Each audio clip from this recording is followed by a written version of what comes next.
To turn vision into reality, you need technology and you need people. 60 years ago, 6 states came together. They had a shared vision of strengthening air navigation cooperation, and the EUROCONTROL journey began. Since then, aviation has advanced. EUROCONTROL's vision has evolved in parallel, and our cooperation has continued to deepen.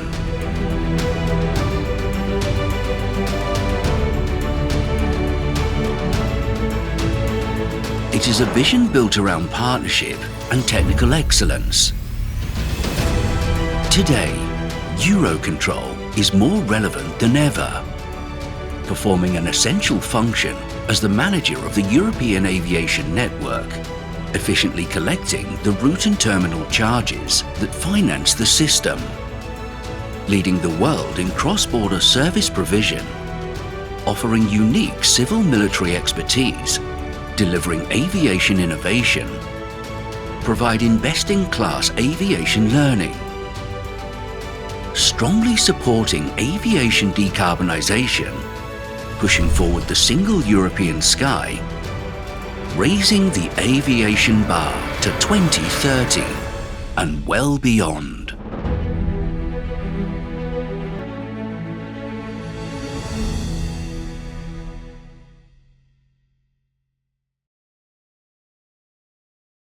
I am a technical operations manager. I'm responsible for all the front-end support services, which includes the first and second line support teams. We work in 24/7 in shift and on call, and we keep the mission critical systems of the network manager up and running. It's basically a bit like firefighters, you know. Some days, you know, the operational systems will be running smoothly and nothing happens.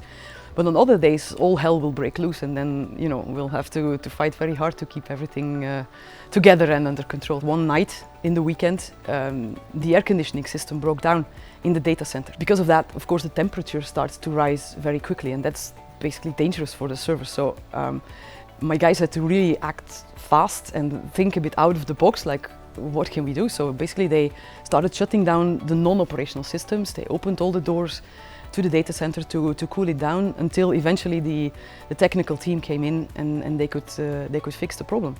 So we had a very busy night, but the good thing is that nobody ever noticed this. We deal with all kinds of incidents. If you don't see us or if you don't even notice that we're there, that means that we're doing an excellent job, so to speak. So we're not in for the glory, but more for the adrenaline of the job.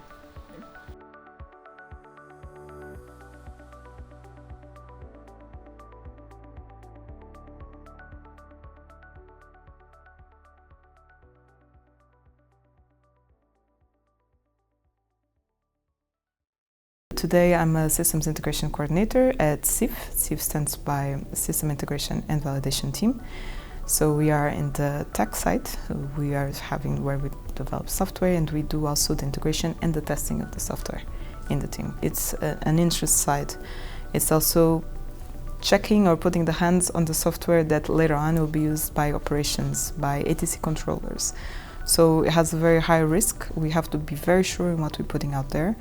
To avoid having any sort of problems and to ensure that aviation continues flowing everywhere and people can reach to their final destinations without any sort of issues or safety issues. Mm-hmm.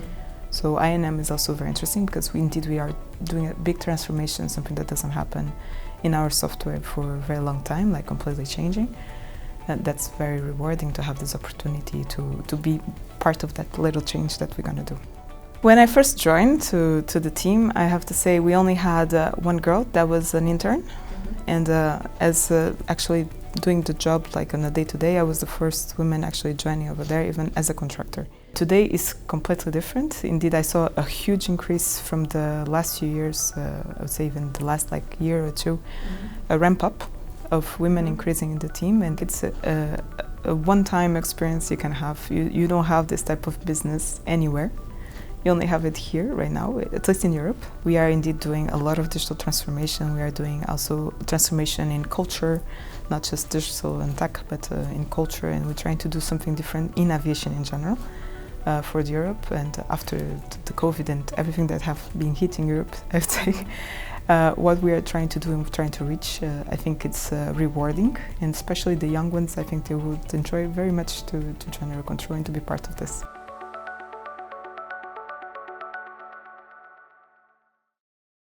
We are somehow the first responders of MUOC. We have to take care 24/7 of the operational systems which are used by the air traffic controllers, and we have to be there when something goes wrong. We need to be there to identify the problem, to isolate the problem, to make sure the ATCOs still have a stable system to work with, and then to coordinate with the duty supervisors, which are the commanders, the big guns here, who take the decisions, and to tell them everything that is happening, because they need to take the appropriate measures if necessary.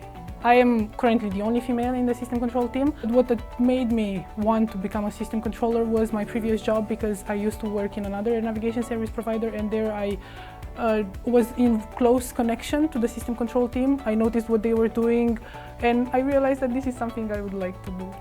My passion is to learn about things. Fortunately, I discovered what I'm good at, and I'm good at understanding how things work.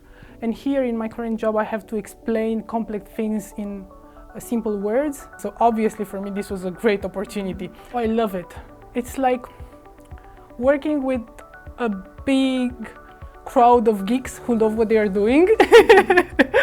And it's like everyone is passionate about everything. I am very passionate about this, and everyone is very friendly and open to teach you everything that they know and to share with you the knowledge, which I truly appreciate. Yeah, I would say just go for it. Every girl who wants to do this should just go for it.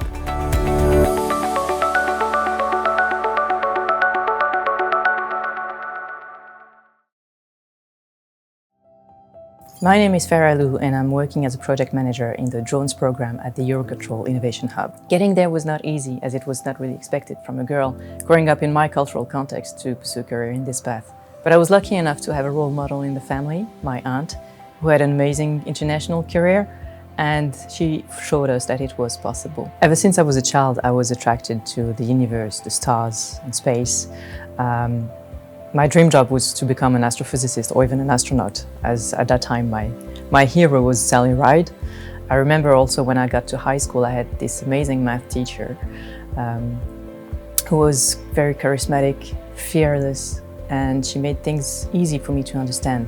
So she saw potential in me, and she encouraged me to realize that potential. And then I went to university, where I got my bachelor degree in physics, my master degree in physics, and then I joined engineering school to specialize in aerospace engineering, and that's how I discovered the world of aviation, even more through my first job as a young engineer.